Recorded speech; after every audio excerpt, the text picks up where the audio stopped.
Screw this movie. This movie is horrendous.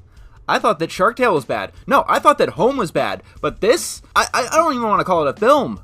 The Boss Baby has to be one of the worst comedies, no, the worst films that I have ever seen. To even call it a comedy makes me feel...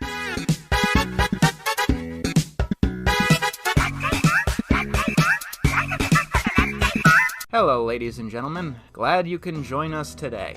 I'm guessing that you're expecting a review, but what can anyone even say about Boss Baby anyway? Oh, I'm sorry. The title is The Boss Baby, DreamWorks' magnum opus. This is one of those films that people have known to avoid the second that it was conceived.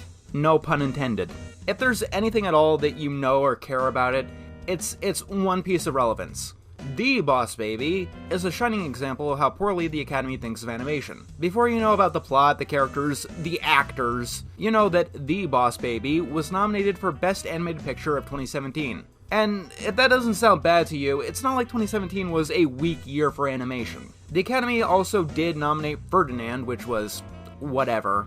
But the other three candidates were what most people would call more award-worthy. Coco won, which was at least a predictable move, being not just a Pixar film, but one of the most beloved Pixar films of all time.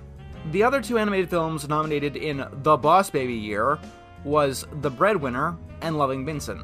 The former is an Irish film about an 11-year-old girl living in Taliban-controlled Afghanistan. Meanwhile, Loving Vincent is a biographical piece about Vincent van Gogh, done completely in the style of his oil paintings. Both of them are fantastic films, and I think that we all know that if these two weren't animated, they would have won all of the awards. This is the kind of stuff that the Academy goes gaga for. I shouldn't say gaga in this review, should I? The Boss Baby wasn't even DreamWorks' only film released in 2017. They also had the Captain Underpants movie, which was not nominated.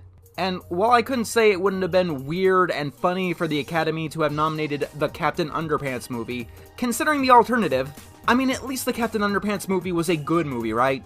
I have seen The Boss Baby, and I got the therapy bills to prove it. I guess the concept of the film might sound cute to someone, or maybe they confused it with Storks, another movie about a fantasy version of where babies come from.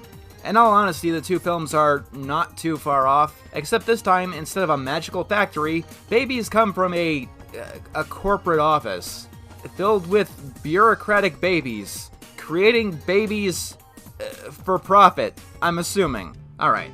Without any exaggeration or pretense, I'll say, The Boss Baby isn't actually the worst movie that I have ever seen, when it's not being the worst thing that I've ever seen. The movie actually has a lot of positive qualities, which surprises literally everyone that I tell. But this movie does have one consistent problem that very few other animated films have. I'm in heaven.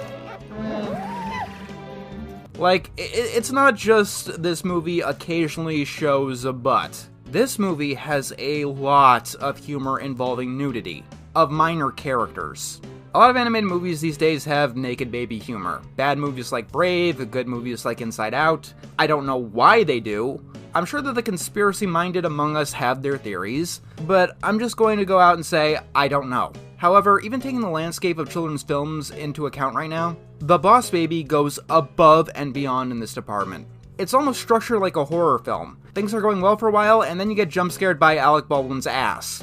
And it's not just the Boss Baby who gets in on this nudity humor. There is one joke where the parents take pictures of Tim, who is 7 years old, in a bathtub, and it's like, you could go to jail for doing that. Speaking of director's cuts, there really should be one for this movie, because most of these moments are literally pointless. As in, you can cut them out of the film, and it won't affect the plot structure whatsoever.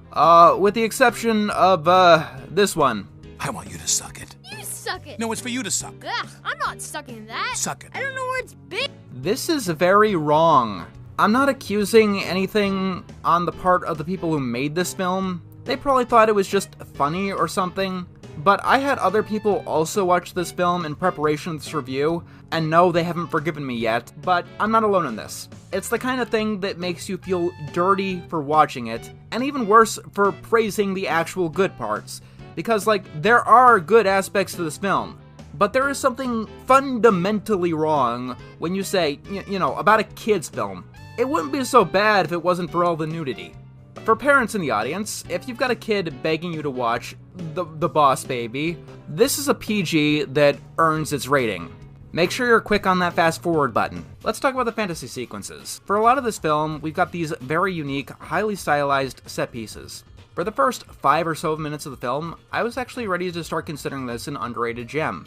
We see Tim in the jungle, an astronaut, his parents get to be superheroes. And this kind of stuff never really goes away throughout all the rest of the movie. They always use a different art style, and they're incredibly effective. Some of the art direction, in general, is extremely good. Look at the composition here, and remind yourself, someone working on The Boss Baby decided to make it look like that. Most of the movie isn't like this.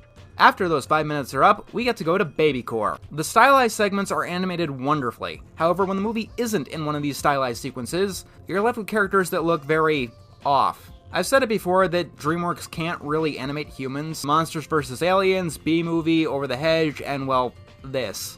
I do appreciate DreamWorks being more experimental with their styles than Disney.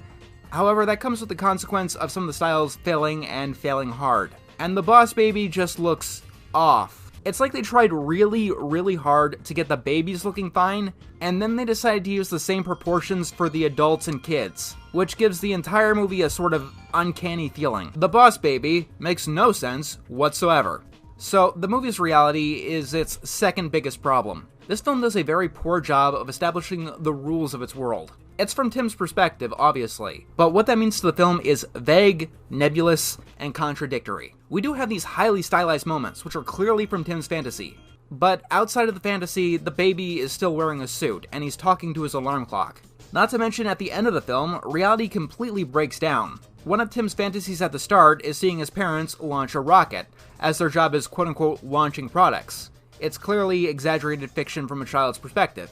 But towards the end of the film, Tim is trying to stop literally that from happening. We have this one random scene, the only scene in the entire movie that is clearly from the parents' point of view, but the baby is still in the suit. Something we even get confirmation that the parents can see. I could accept this whole movie being some kind of dream or a story or whatever, because when you get down to it, the problem is not the concept. The problem is the plot. The Boss Baby, at its heart, is about a kid dealing with the jealousy of a new baby coming into his life. For the record, this is probably my least favorite plot type in general because it just makes everyone unlikable. Yeah, our main character just tried to launch a baby into traffic. Our heroes, ladies and gentlemen. Why is Alec Baldwin one freaky baby? Why is he so intimidating towards Tim? So, the plot of this movie, what I could gather anyway, is that Puppy Co. is making a new breed of dogs. Ones that will stay puppies forever, and the Boss Baby has been sent to Earth to stop this abomination of nature. What does he get from being mean to Tim? How does that help him in any way whatsoever? But this is not a story that a kid is telling. This is a movie. And even if that movie is a dream or a botched retelling, there has to be some kind of narrative through line, or else it just doesn't make any sense. Okay, so, the comedy. When this film isn't literally the worst comedy that I've ever seen, it can actually be good at getting a laugh. I'm on a mission from above. Are you the baby Jesus? Yes, I'm the baby Jesus. Happy birthday! It's a very bizarre film. There are definitely really good jokes buried in this film. In one scene, we get this character in a dog mascot costume who just ominously stares at our characters, and that does crack me up every single time. And the random mousetrap reference immediately afterwards isn't so bad, actually. It's just, when the film bombs, it bombs harder than every other comedy that I have ever seen. Adam Sandler is breathing a sigh of relief at some of these gags, that he didn't write something so abominable. This movie has the worst joke, the second worst joke, and the fourth worst joke that I've ever come across.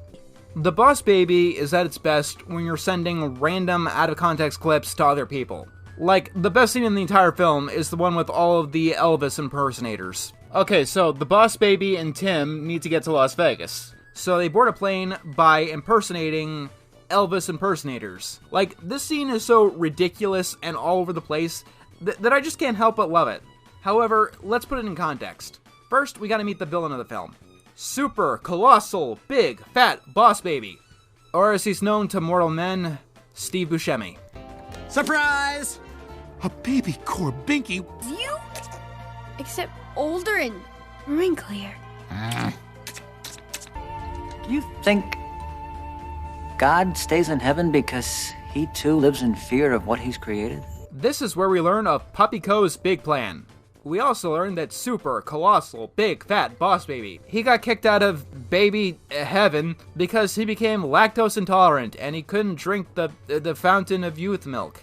Which doesn't make any sense at all, in any context, because at the end of the film, he falls into the milk, drinks it, and becomes a baby again. I'm gonna be frank here. This is the stupidest movie that I've ever seen in my life. I would have gone to my parents if I didn't have to go back for you. What? I wish I'd never met you. I wish you'd never been born. Where are you going? You can't be serious, right? The Boss Baby has an Act 2 breakup. What is wrong with cinema? Alright, so the act breakup. I've actually been complaining about this a lot because it's a cliche that has become so ubiquitous that it feels like it's in every single film ever, for no reason. Because it never improves the film ever. And once you notice it, you might never enjoy a film again. It's also sometimes called the plot-mandated friendship failure, because as we're getting close to the end of the film, all our main characters suddenly decide they don't like each other anymore. And it usually happens at the drop of a hat. It's usually because of some kind of misunderstanding or a lie revealed. It is always a forced way to add intention, because it's usually resolved just before the end, or in worst cases, 5 minutes later. I can name 50 off the top of my head. Zootopia, Aladdin, The Bad Guys, A Bug's Life, the My Little Pony movie, The Simpsons movie, Shrek, Turning Red, Wreck-It Ralph, Moana, Max Keeble's Big Move, Over the Hedge, Brother Bear 2, Trolls 2, Elemental, Hercules, Mulan, Mulan 2, Toy Story 4, Lion King 2, Lion King 1.5, La La Land, Lilo and Stitch, Lady and the Tramp, Bolt, A Goofy Movie, Meet the Robinsons, Legally Blonde, Finding Nemo, Finding Dory, Thomas the Tank Engine, Soda the Lost Legend, Finding Forrester, You're the man now, dog. The Emperor's New Groove, Madagascar, Madagascar 2, Madagascar 3, Sailor Moon R, Back to the Future 3, Magical Gift of the Snowman, Inside Out, Diary of a Wimpy Kid, Diary of a Wimpy Kid, Roderick Rules, Diary of a Wimpy Kid 3, Coco, Strange World, Three Musketeers, Hoodwink 2, Megamind, and The Boss Baby.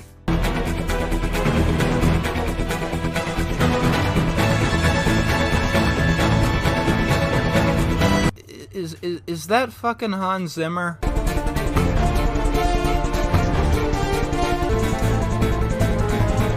But it's The Boss Baby. Why? You wrote the Lion King soundtrack. Why are you putting the same amount of effort on The Boss Baby that you've done for the Lion King? That's kind of the problem.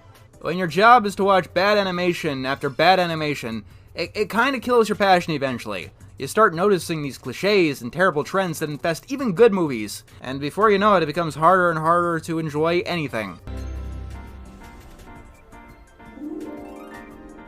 Well, I've heard of worse ways to end a career.